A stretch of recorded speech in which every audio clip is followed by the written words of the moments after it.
Hi అండి. ఈ శారీ మీకు నేను ఒకసారి చూపించానండి. 25 ఏళ్ల క్రితం నేను కుట్టుకున్నాను కచ్ వర్క్ అని. దీన్ని ఇంకో చీర మీదకి మారుస్తాను మగ్గం వర్క్తో అని మీకు ఒక మాట చెప్పాను. అది నేను తర్వాత వీడియో చూపిస్తాను అని. చూడండి, ఈ శారీలోది కట్ చేసి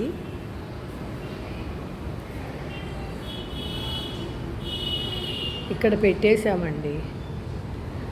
ఇది పాత చీర క్లాత్ కట్ చేసుకుంటా వస్తున్నాం అన్నమాట. ఇదంతా కూడా ఇది కొత్త చీర, ఇది పాత చీర.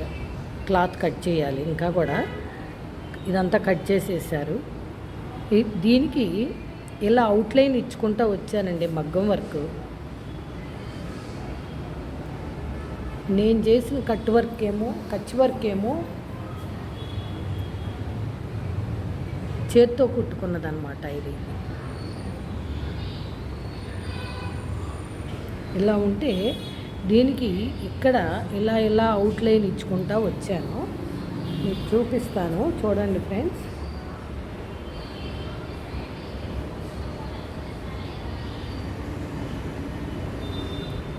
ఇది ఎలా ఉంది అనేది కామెంట్ చేయండి.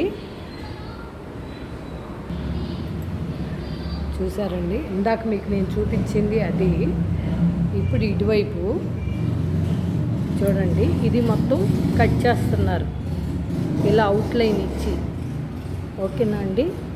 అంటే కష్టపడి కుట్టుకున్నాను కదా ఫ్రెండ్స్. అది చాలా సంవత్సరాలు కుట్టాను నేను. 1.5 సంవత్సరం పైన కుట్టుకున్నాను. అందుకని నాకు కొంచెం బాధగా అనిపించి ఆ శారీ పాడైపోయిందండి.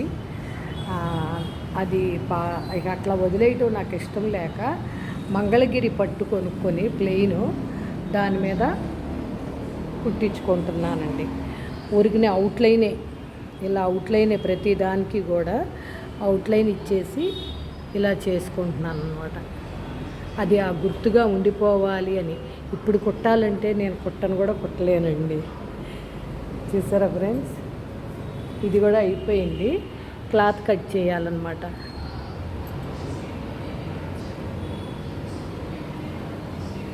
ఓకేనండి. ముందు శారీలో ముక్క కట్ చేసి దాన్ని కదలకుండా ఇలా స్టిచ్ చేస్తారండి. ఎందుకంటే ఆ టైట్ అనేది రావాలి, లేకపోతే లూజ్ వచ్చేస్తుంది. అందుకని ఆ ముక్కని కట్ చేసి ఇలాగా చుట్టూ అవుట్లైన్ కుట్టారండి. అది టైట్గా ఉన్న తర్వాత వర్క్ చేస్తున్నారు. చూసారండి, అలా అయితేనే వర్క్ బాగా వస్తుందన్నమాట. అందుకని టైట్గా వస్తుంది. ఇలా చేస్తున్నారండి. అది చేసేటప్పుడు మీకు చూపించాలి అని నేను మీకు చూపిస్తున్నాను అన్నమాట. ఓకేనా ఫ్రెండ్స్? ఈ వీడియో కనుక మీకు నచ్చినట్టయితే లైక్, షేర్ అండ్ సబ్స్క్రైబ్.